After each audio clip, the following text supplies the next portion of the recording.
Hi, ನನ್ನ ಹೆಸರು ರಾಕೇಶ್ ಅಂತ ಹೇಳಿ. ಸೊ ನಾನೊಬ್ಬ ಕಾಂಟೆಂಟ್ ಕ್ರಿಯೇಟರು. ಇದು ನಿಮಗೇನು ಅಭ್ಯಂತರ ಇಲ್ಲ ಅಂದರೆ ನಿಮ್ಮ ಹತ್ರ ಒಂದು ಕೆಲವು ಕ್ಷಣಗಳು ಮಾತಾಡ್ಬೋದಾ? ಓಕೆ ಮೇಡಮ್, ನಿಮ್ಮ ಕಣ್ಗಳು ತುಂಬ ಚೆನ್ನಾಗಿದೆ. Thank you. ನಿಮ್ಮ ಹೆಸರು? ರೋಹಿಣಿ ಅಂತ. ರೋಹಿಣಿ. Cyber crime department. ಇತ್ತೀಚಿನ ದಿನಗಳಲ್ಲಿ ತುಂಬಾ ಸೈಬರ್ ಕ್ರೈಮ್ಗಳು ರಿಪೋರ್ಟ್ ಆಗ್ತಿದೆ.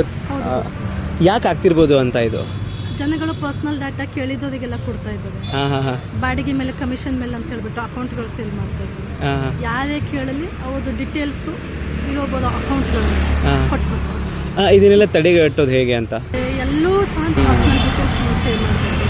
ಥರ್ಡ್ ಪಾರ್ಟಿ ಅಪ್ಲಿಕೇಶನ್ ಡೌನ್ಲೋಡ್ ಮಾಡ್ಕೋಬಾರ್ದು. ಪೊಲೀಸು CBI ಅಂತ ಹೇಳಿದ ತಕ್ಷಣ ಕಾಲ್ ಮಾಡಿದ ತಕ್ಷಣ ಹೆದರ್ಕೋಬಾರ್ದು. ನಿಯರೆಸ್ಟ್ ಪೊಲೀಸ್ ಸ್ಟೇಷನ್ಗೆ ಹೋಗ್ಬಿಟ್ಟು ಚೆಕ್ ಮಾಡಿ. Okay, thank you so much.